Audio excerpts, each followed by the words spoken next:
19h sur EZAE Télévision. Tout de suite, le sommaire. La création du musée d'art contemporain de Cotonou et de la réunion des musées publics, c'est l'une des grandes décisions issues du Conseil des ministres de ce mercredi 9 février 2022. Vous suivrez dans cette édition quelques citoyens de la ville de Cotonou qui livrent leurs impressions sur la tontine dénommée Adogbe qui fait des victimes dans la société.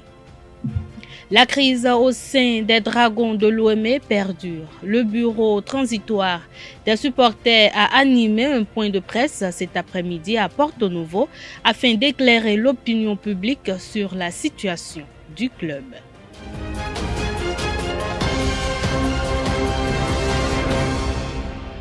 À nouveau, bonsoir. Le Conseil des ministres s'est réuni ce mercredi 9 février 2022 sous la présidence de Patrice Talon, président de la République, chef de l'État, chef du gouvernement. Plusieurs décisions ont été prises au titre des mesures normatives, création du musée d'art contemporain de Cotonou et de la réunion des musées publics. Le musée est créé dans le but de donner corps à l'ambition du gouvernement de réhabiliter le tissu muséal national et de valoriser la création plastique. Destinée à offrir une ouverture sur le patrimoine culturel national, mais aussi sur la création contemporaine, il aura pour mission essentielle la sauvegarde, la valorisation et la promotion de la contemporain béninois. Au titre des communications, on note la contractualisation pour l'acquisition de kits de réception de la TNT et le compte rendu du recensement complémentaire des artisans du Bénin. Au titre des rencontres et manifestations internationales, le Conseil a autorisé la participation du Bénin au 6e sommet des chefs d'État et de gouvernement de l'Union africaine et de l'Union européenne à Bruxelles, en Belgique, les 17 et 18 février 2022. Des nominations ont été prononcées au ministère du numérique et de la digitalisation et au ministère des petites et moyennes entreprises et de la promotion de l'emploi. La tontine dénommée Adogbe continue de faire encore plusieurs victimes au sein de la société. Plusieurs responsables de cette tontine dite Adogbe ont disparu avec les différentes souscriptions de leurs clients. Certains responsables sont portés disparus et d'autres recherchés activement par la police. À ce propos, plus de 600 plaintes sont déposées et des mandats d'arrêt ont été délivrés contre plusieurs responsables.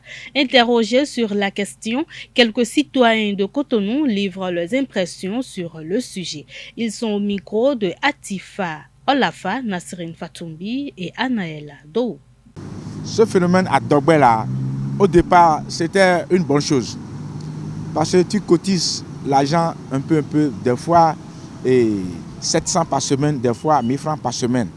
Il y a plusieurs catégories, quoi. Il y a d'autres qui prennent la nourriture, poulet, ainsi de suite, avec tout ce qu'il faut pour préparer. Il y a d'autres, c'est les casseroles, il y a d'autres, c'est les glaciers. Il y a d'autres, même, c'est l'argent, même, ils prennent. C'est une initiative du bas peuple et qui permet quand même aux Béninois les moins placés quand même de disposer d'un moyen en fin d'année pour pouvoir mieux fêter. Batanu blo adogbe beno ne carré batanu blo adogbe enu gbahwe ni batanu adogbe bena ho sin le binuwe anana adogbe ni wa monoton bo nu andu pe ji ko vito ele po ina le benuwe bo ahen anadogbo ahehe to na wewenu. Des fois il arrive des fois où tu ne gagneras pas ton salaire à temps dans le mois de décembre. Il arrive des fois où tu as assez de problèmes qui dépasse même ton salaire. Avant de résoudre ces problèmes et aller acheter à manger aux enfants, c'est difficile. Il arrive des fois où on ne trouve pas de l'argent pour acheter de tissus pain aux enfants.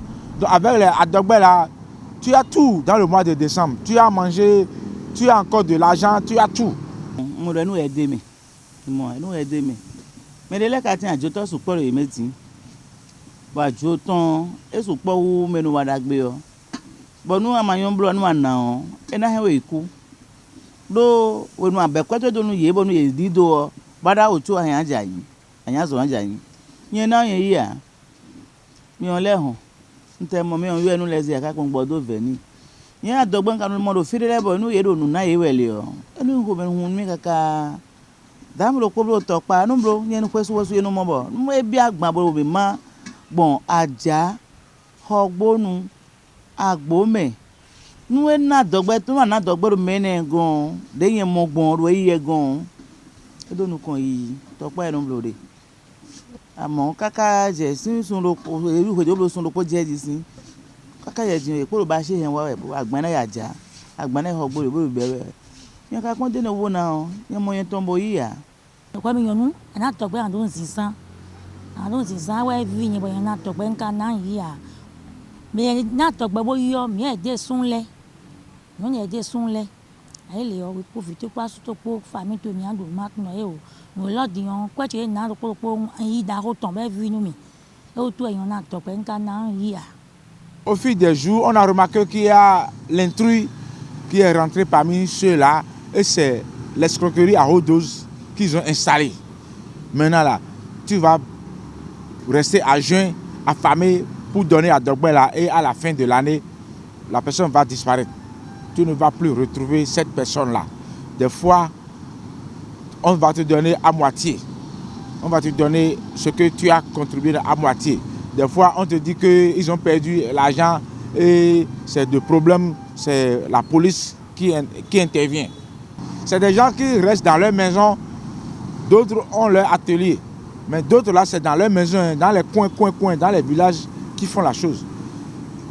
D'autres sont respectueux. Jusqu'à là où je vous parle, d'autres respectent ça et ils font ça normalement.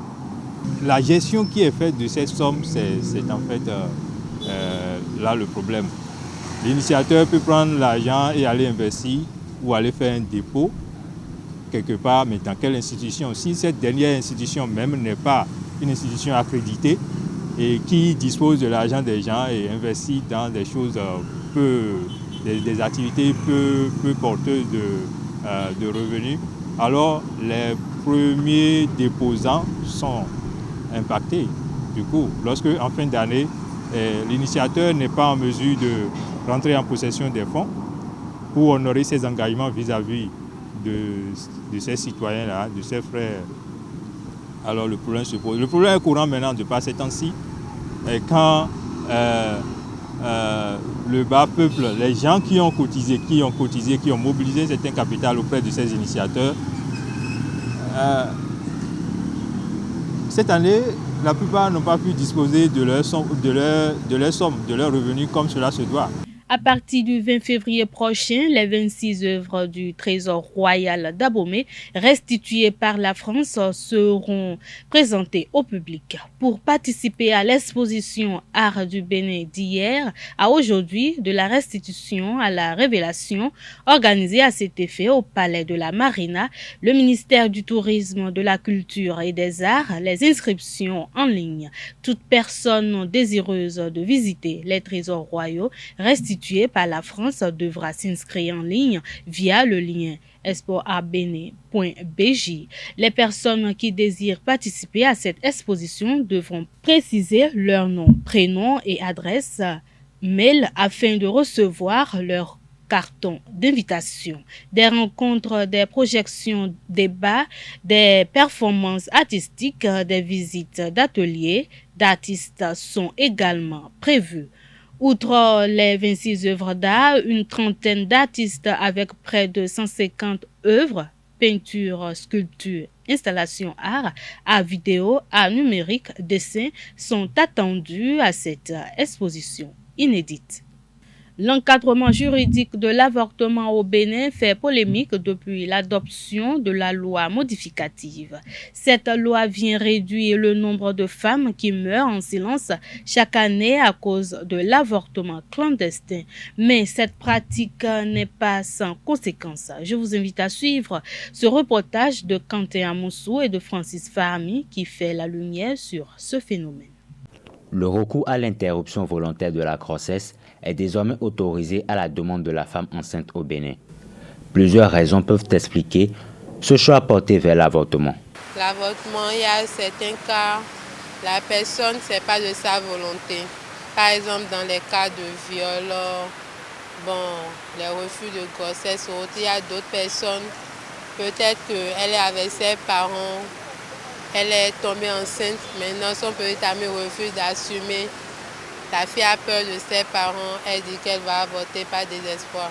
Quand la fille qui tombe enceinte n'a pas l'âge qu'il faut pour tomber enceinte et qu'il y a aussi des parents en difficulté, que voulez-vous qu'on fasse? Sauter, nous n'encourageons pas. Mais aujourd'hui, c'est comme si pour libérer cette fille-là d'un problème demain qu'elle ne peut pas garder une grossesse, c'est de permettre à ce qu'on puisse vraiment vider la grossesse. Selon l'Église catholique, aucune raison n'est assez suffisante pour porter atteinte à la vie humaine. Quelle que soit la motivation qui pourrait justifier un acte posé par un humain, aucune raison n'est assez suffisante pour porter atteinte à la vie. Ça n'existe pas. Sinon, si dans ma propre vie, j'ai un besoin urgent, j'ai une motivation sérieuse, je suis capable de porter atteinte à la vie des autres. Je ne peux même pas porter atteinte à ma propre vie, car la vie ne m'appartient pas. La vie, elle est sacrée, elle est un don de Dieu. L'avortement est une solution, certes, mais elle n'est pas sans risque. Si nous décidons d'emprunter le chemin de la mort, c'est que c'est d'abord une autoflagellation de soi, avant même de parler de religion. C'est contre notre propre nature, qui est une nature de tendance à opter radicalement pour la vie. Et c'est pour cette raison que l'avortement est toujours dramatique, aussi bien pour la femme qui avorte que tous ceux et celles qui participent à l'avortement, puisque nous sommes interpellés par notre propre conscience de toucher à la vie d'un innocent qui est incapable de se défendre de lui-même. Les interruptions volontaires de la grossesse sont en augmentation au Bénin et en particulier chez les lycéens et étudiants. Un élève épinglé à Niki pour tentative d'extorsion de fonds. Inspiré par le kidnapping du CA central de la commune, il a voulu soutirer de l'argent à un habitant en le menaçant d'enlèvement. Il a réclamé une somme de 2 millions de francs CFA chez un habitant, à défaut de quoi il allait le kidnapper. Suite à ses propos menaçants, une plainte a été déposée contre lui. Il a été interpellé et présenté au procureur. À l'issue de l'audience, l'élève de 19 ans a été placé en détention provisoire. Depuis quelques années, le cinéma béninois est balbutiant. L'absence d'une organisation claire du secteur crée une amalgame et la confusion. Certains acteurs s'échinent à rectifier le tir. Très investi dans cette démarche, le cinéaste béninois Christian Wanon Nungpo tient à clarifier certains contextes. Il fait la différence entre le film et le cinéma au micro de Carles en cette période où le monde culturel béninois se réorganise. Quand vous prenez deux jeunes hommes ou bien une troupe de théâtre qui fait du ballet et qui vont prendre une caméra pour capter leur ballet, c'est pas du cinéma, c'est du ballet, capté, enregistré. Est-ce que vous voyez? Des gens qui font du théâtre, mais qu'ils le transposent d'une scène réglementaire du théâtre et le transposent dans des décors réels et captent ce théâtre-là, cette scène, ils font pas du cinéma. Est-ce que vous voyez? On peut dire qu'une série télévisée faite dans les bonnes normes, comme Aziza ou autre, c'est pas du cinéma, c'est de l'audiovisuel, c'est des téléfilms. Est-ce que vous comprenez? C'est destiné à la télé principalement. C'est une œuvre artistique. on ne le déniera pas. Mais ce n'est pas du cinéma. Aujourd'hui, le thème cinéma tend, certes, à englober tout ça là. Mais nous, qui sommes professionnels, quand on dit cinéma, il est bien clair qu'il y a une distinction précise dans tout ça. Quand vous allez sur les grands festivals, par exemple, c'est clair que il y a de l'audiovisuel et il y a du cinéma. C'est pourquoi, par exemple, comme au FESPACO, on dit Festival panafricain du cinéma et de l'audiovisuel, même quand ce n'est pas dans le sigle de l'audiovisuel de Ouagadougou. Quand vous allez sur certains festivals, comme le Festival de cinéma de Carthage, par exemple, eux, ils ne prennent pas l'audiovisuel en compte. Vous allez à d'autres rencontres comme les Select ou autres, où c'est seulement la série qui est promue. Vous allez à d'autres rencontres où c'est seulement la bande et les films d'animation seuls. Le Centre national du cinéma et de l'image animée est l'instance chargée de l'organisation du cinéma béninois. Mais pour réussir sa mission, le CNCA a besoin d'une assistance véritable et de penser les nombreuses plaintes du passé, selon Christian Ouanou. Voilà. Ce centre, actuellement, coordonne les différentes activités qui vont finir par imposer le cinéma béninois comme une industrie et comme un sous-secteur rentable et viable d'expression artistique et culturelle, mais aussi peut-être de participation à l'économie nationale. Maintenant, ce centre n'est pas encore ce qu'il devrait être, c'est vrai, parce que entre-temps, la production cinématographique a chuté, la volonté politique l'a rangé au placard. Des années 70 jusque dans les années 80, le cinéma avait connu une envolée, un essor notable au Bénin. Mais avec la révolution, il y a aussi beaucoup participé. Mais avec la récession économique, avec les crises économiques qui ont commencé dans les années 83, 85 et qui ont tendu jusqu'à la période de la conférence nationale, les gens ont tout fait de ranger le cinéma dans les distractions, à tort, et de l'oublier. Alors qu'on le disait au début, comme je le précisais, le cinéma, qu'on le veuille ou non, est une arme. Est-ce que vous comprenez? Donc, le fait de l'avoir rangé a fait que le cinéma est allé un peu en berne. Alors, aujourd'hui, maintenant, il faut la faire renaître. D'où le Centre national du cinéma et de l'audiovisuel qui, il y a encore quelques années, jusque dans les années 2016, je crois, s'appelait Direction de la cinématographie dessinée.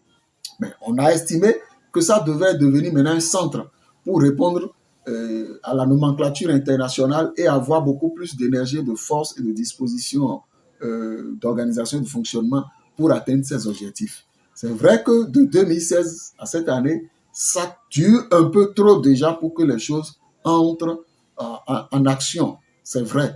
Mais nous espérons que les autorités sauront vite prendre les décisions pour qu'advienne véritablement ce centre, que ce centre vraiment prenne vie. Parce qu'en réalité, le centre n'existe pas encore. Ça n'existe que de nom. L'instruction spirituelle est obligatoire pour l'être humain.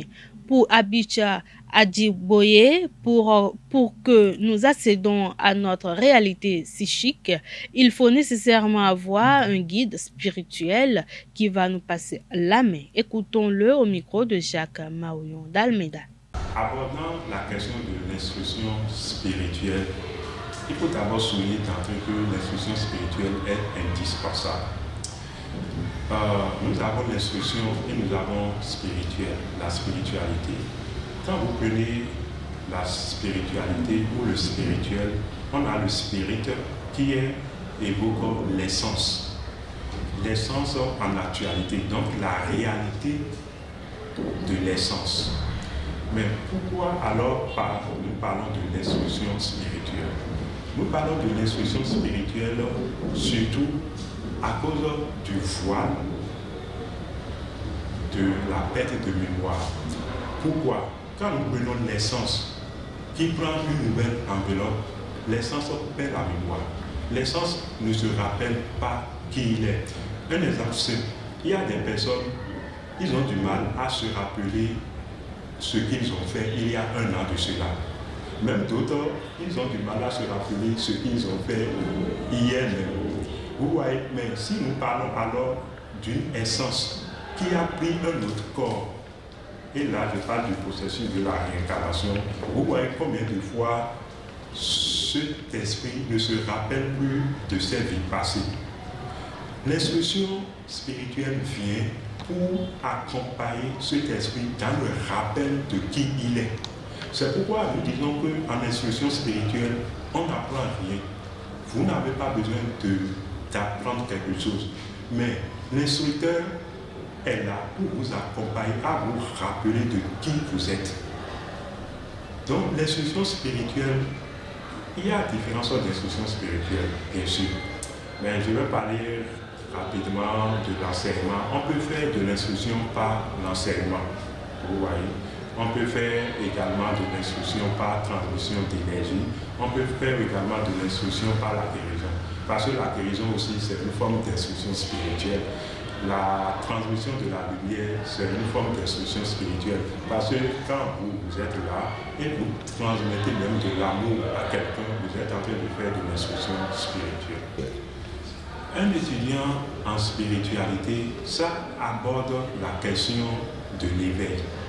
Pourquoi? En tant que nous sommes en expérience en tant qu'esprit. Mais à un moment donné, d'abord, il faut préciser que tout est chemin. Toute expérience est un chemin. Mais toute expérience n'est pas encore le cheminement. Donc, quand vous prenez un individu qui est en expérience, il vit différentes sortes d'expériences. Jusqu'à ce qu'il se trouve que, comme une interpellation l'amène à se tourner vers la personne adéquate. Cette personne adéquate, tenez-vous tranquille, c'est lui-même. Où il commence alors par s'intéresser à lui-même. Il commence par se poser des questions existentielles comme « Mais pourquoi suis-je là? Que fais-je là? Mais est-ce que ce qu'on me dit de l'extérieur est véritable ?» Alors quand cette question suscite, on entame ce qu'on appelle la quête. Et quand on entame ce qu'on appelle la quête, alors on devient un étudiant d'un courant d'enseignement ou un étudiant d'un instructeur. La sorcellerie pour Sylvain Valentin Kwasi ne devrait effrayer personne. Pour lui, c'est l'art d'interroger. Les sorts, ce sont certaines personnes qui, par leurs pratiques malsaines, agissent de manière négative pour nuire. Suivons-le au micro de Jacques Maouyon d'Almeida. Bon, la sorcellerie ne peut effrayer personne. Quand on prend le dictionnaire, on va sur Google, on verra que le sorcier, la sorcellerie, c'est l'art d'interroger les sorts. C'est quoi les sorts? Quand on parle des sorts, on parle des étoiles. Donc la sorcellerie est l'art d'interroger les étoiles, qu'on appelle la roue de fortune. La roue de fortune, qui est la roue de Fortuna, est la roue de Pythagore. Interroger la roue de Pythagore, est-il vraiment quelque chose de mauvais? Aller à l'oracle tout simplement, est-il quelque chose de mauvais? Socrate n'a pas-il dit que l'homme, pour se connaître, doit aller à l'oracle? L'homme doit se connaître. Est-ce que l'homme peut se connaître en passant par les 3 religions du livre révélé? Non. Les 3 religions du livre révélé sont les religions lunaires. Aller à la sorcellerie, aller à l'oracle, c'est aller vers le soleil.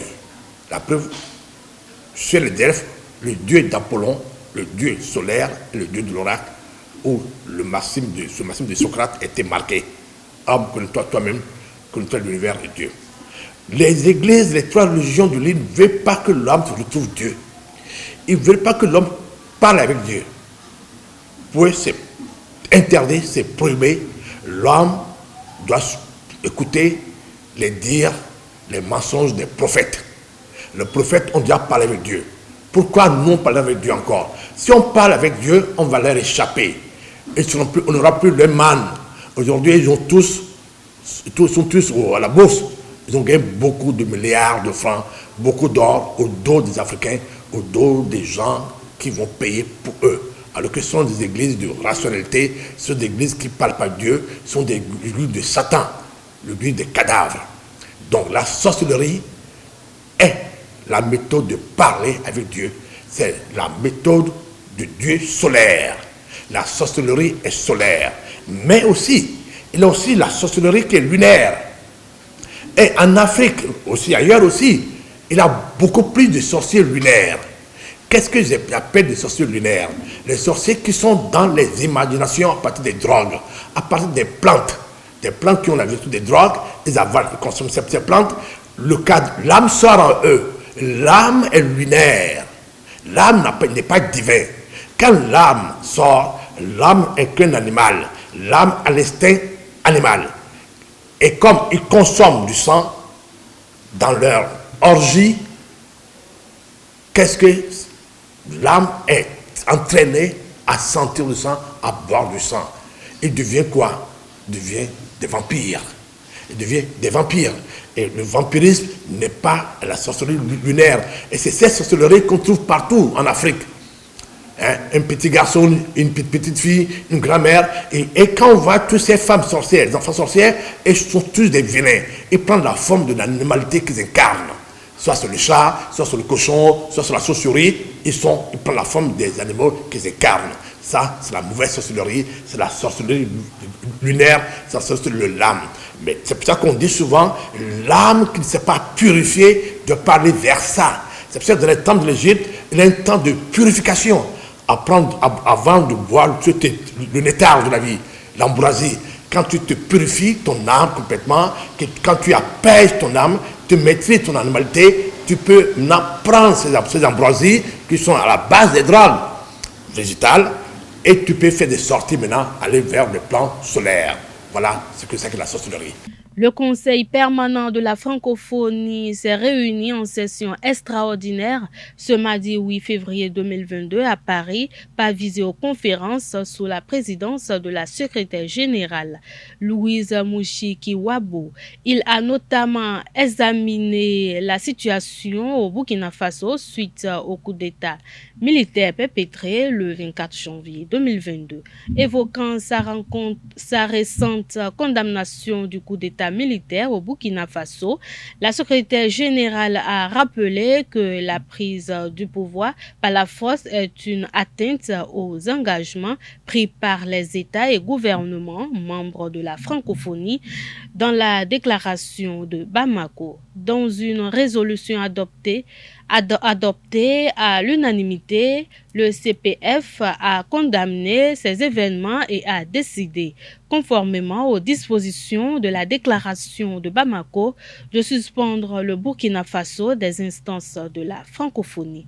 La résolution maintient toutefois les programmes de coopération multilatérale francophone en soutien au processus de rétablissement de l'ordre constitutionnel et démocratique, ainsi que ceux bénéficiant directement aux populations civiles. Le CPF exige la libération immédiate et sans condition du président Roch Marc Christian Kaboré et invite le gouvernement patriotique pour la sauvegarde et la restauration à garantir le respect des droits et des libertés fondamentales de toutes et tous. Sport dans cette édition. La crise au sein des Dragons de l'OME perdure. Le bureau transitoire des supporters a animé un point de presse cet après-midi à Porto-Novo afin d'éclairer l'opinion publique sur la situation du club. Thierry Kokoye, secrétaire général de l'association, a porté la voix des Férus des Oranges et Noirs.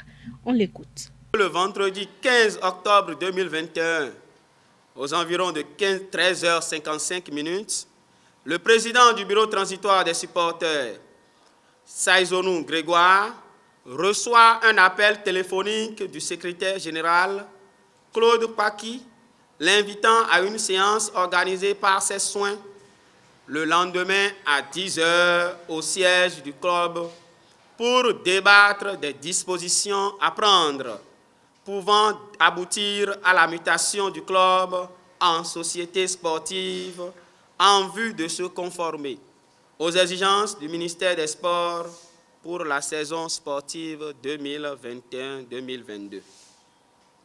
Un appel auquel le président Saïzonou lui a répondu par écrit. Dans ce courrier, il lui a signifié que vu l'importance de l'objet, il ne pourrait prendre seul la décision d'inviter les supporters à participer à une séance d'une telle envergure pour l'intérêt de la ville capitale et par surcroît du Grand Ouémé Plateau. À cet effet, il lui a conseillé d'associer les forces vives et les autorités politico-administratives de la ville, étant donné que l'équipe des Dragons est un patrimoine commun. C'est donc dans ce méli-mélo, à l'interne, que l'équipe a commencé la Super League avec des résultats en dents de scie. On en était là lorsqu'une quinzaine de supporters et nouveaux dirigeants du club ont été convoqués à l'Office central de répression de la criminalité, OCRC, le 3 décembre 2021. Il s'ensuit alors un va-et-vient entre leur maison et l'OCRC. Quelques jours après, le dossier a été affecté à la Cour de répression des crimes économiques et du terrorisme CRIET par le sieur Bruno Oussou, ancien secrétaire général du club et actuel président intérimaire du club. 2 chefs d'accusation leur sont imputés: harcèlement sur les réseaux sociaux et usurpation de titres. À la CRIET, le plaignant a pratiqué la politique de la chaise vide. Le procureur spécial de la CRIET, surpris par ce dossier, l'a tout simplement classé sans suite, car l'article 81 des statuts de l'Association sportive des Dragons FC de l'Ouémé, ASDFCO, adopté en Assemblée générale extraordinaire en 2010, stipule clairement que les différends entre membres ou dirigeants du club ne doivent pas être portés devant les tribunaux ordinaires. Dans ce clair sombre entretenu par le président Deschacus et son secrétaire général, le comité provisoire de gestion du club, qui avait pris un élan salvateur, s'est vu obligé de suspendre momentanément ses activités jusqu'à ce que la situation se clarifie. Au demeurant, nous n'avons pas baissé les bras, puisque c'est nous qui les avons mis là où ils sont. C'est alors qu'on a décidé de changer de fusil d'épaule, en envoyant par voie d'huissier, le 5 janvier 2022, un courrier leur demandant de convoquer une assemblée générale élective inclusive avant le 29 janvier 2022. Dans le cas contraire, ils seront responsables des déconvenues qui en découleraient. Dans la foulée, ils ont mis sur les réseaux sociaux un courrier signé du président Deschacus invitant les supporters à une assemblée générale élective prévue pour le 19 mars 2022. À cet effet, une commission préparatoire ad hoc dirigée par le sieur Bruno Oussou a été échafaudée de façon cavalière. Voilà donc, chers journalistes et inconditionnels supporters des Dragons de l'Ouémé, là où nous en sommes avec, au bout du rouleau, une descente aux enfers de l'équipe qui nous est très chère. Face à cette situation, les membres du bureau transitoire des supporters des Dragons appellent au dialogue afin de sortir le club de la léthargie. Suivez le plaidoyer de Serge. Alors, Routadé. Que le linge sale de la famille Orange Noir soit lavé en grand public et qui plus est, se voit exposé sur un boulevard. Ça fait honte, chers amis. Je ne crois pas que nous méritons ce que nous vivons ici ce soir. Pour ce que ce club a représenté pour le Bénin entier, ce qu'on a apporté au niveau du football au plan africain, nous ne méritons pas ça. Mais cela peut se justifier. Ce n'est que la rançon d'une inorganisation totale, orchestrée, entretenue depuis plus d'une trentaine d'années. Nous n'allons pas accepter qu'un petit groupe, les maîtres du moment, s'empare de ce club au mépris de toutes les règles du vivre ensemble.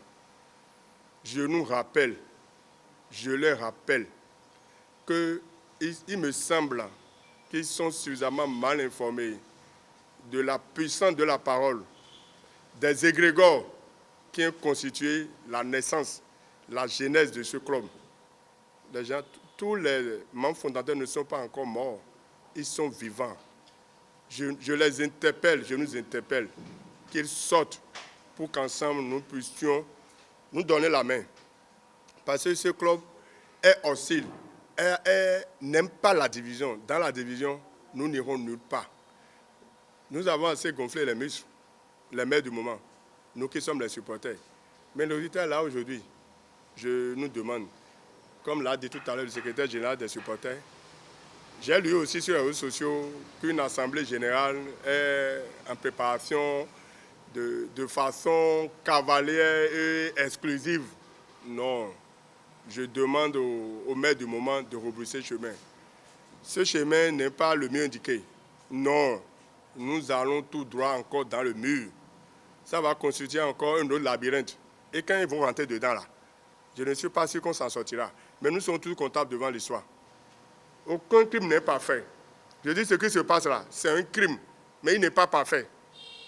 Parce que s'il est parfait, la justice divine ne passera pas là. La vérité ne passera pas là. Donc je leur dis de rebrousser chemin, de laisser l'ego. Je crois que vous m'avez pris l'engagement de dire, nous sommes prêts, nous autres ici, à nous voir. Ce sont des parents, c'est des amis. Nous mangeons ensemble, nous sommes tous ensemble. Il faudrait que chacun laisse tomber son ego et que nous nous retrouvions quelque part pour parler, pour discuter dans une discussion franche et sincère, pour donner une chance à ce club que tous les Béninois aiment, de redorer son blason et de revenir à l'élite. Moi je veux retrouver ma passion, je veux retrouver mes émotions du dimanche, autant que vous êtes ici présents. Donc je lance un appel pressant à tous ceux qui aiment encore ce club. En quittant ici ce soir-là, n'ayez plus une attitude belligérante. Vous savez que dans la vie, il y a deux types de catégories, ceux qui créent les problèmes et ceux qui en résolvent.